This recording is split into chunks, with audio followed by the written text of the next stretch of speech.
But when the fighting began in Iran, most Americans thought it'd be over in a matter of days or a week. And I commented at that time that the lasting impact for the midterm elections was likely to be its impact on the economy. Simply put, if the price of gas spiked because of the attacks and then returned to normal, Republicans would be okay. On the other hand, if the price of gas spiked and stayed high, well, that would be great news for Democrats. That's changed. The fighting's been going on for a month, and despite all the talks, people are skeptical of how quickly things will actually end.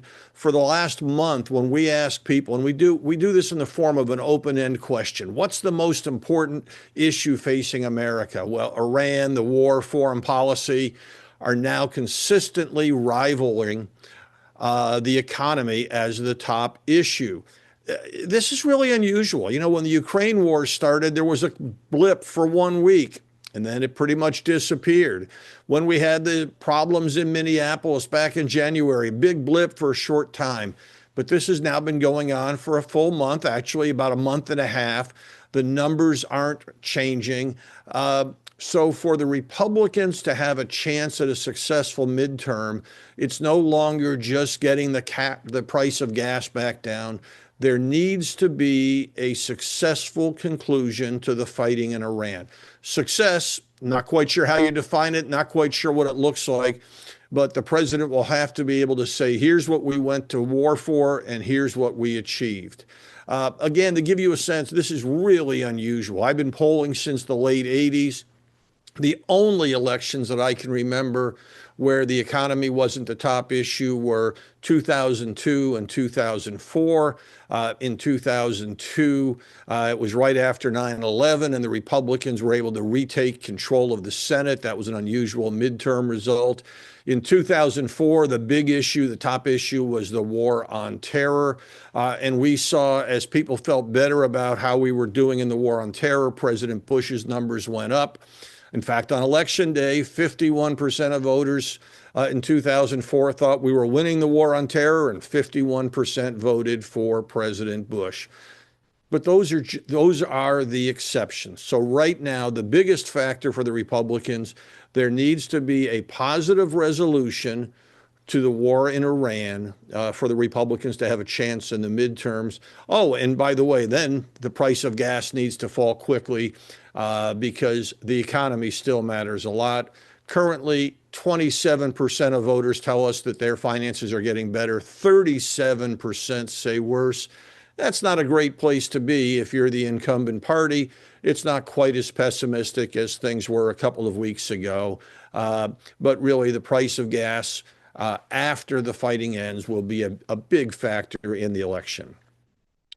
Now, in terms of what we're seeing in Iran itself, in terms of perceptions there, we're stuck. Nobody is changing their mind. Right now, 39% of voters approve of the way President Trump is handling the situation there. Most disapprove. 39% favor the attacks on Iran. Most do not. These numbers have been really stable throughout.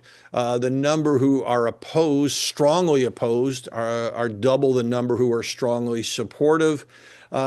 There is a sliver of good news for the president and the perceptions in Iran. When we ask about the blockade of the Iranian ports, voters are evenly divided. 42% say they favor, 44% do not. Those aren't great numbers, but they're a lot better than the overall perceptions of the situation in Iran.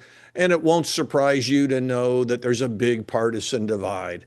2/3 of Republicans favor the blockade, two-thirds of Democrats do not. Now, finally, the question about whether President Trump has the physical and mental capacity to be president. This is one of those cases where a lot of conservatives are irritated that this discussion has even taken place, given how little attention these topics received when Joe Biden was in office. It's also a place where it's important to remember my job is to tell you what you need to hear, not what you want to hear. Right now, only 40% of voters, 4 out of 10, believe that President Trump has the physical and mental capacity to serve as president. Um, 49% do not.